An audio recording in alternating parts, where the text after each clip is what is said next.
নিজের চোখে দেখা।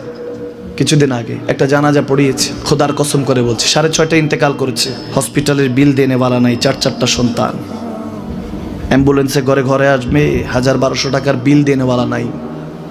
কি বুঝলেন? ক্ষণস্থায়ী দুনিয়া। মুমিনের কম থাকলেও আমি বলি, কেউ যদি এসে বলে হুজুর একটু দোয়া করেন, খুব পেরেশানিতে আছি, আমি তার হাত চুমু খেয়ে বলি তোমাকে মোবারকবাদ, আল্লাহ তোমাকে ভালোবাসে। পেরেশানি তো মালিক দেয়, এই জন্য এটা রহমত মুমিনের জন্য। পেরেশানি দেয় যখন ফেরেশতারা বলে আল্লাহ চাইতেছে চাইতেছে, টাকা পয়সা চাইতেছে, বলে এটা কি? বলে ফাসেক, দে বিদায় কর, বিদায় কর। তার চাওয়া চেয়ে বিরক্ত লাগে, বিদায় কর, কি লাগে দে। আল্লাহ 10 কোটি দিয়েছে, 100 কোটি দে, বিদায় কর।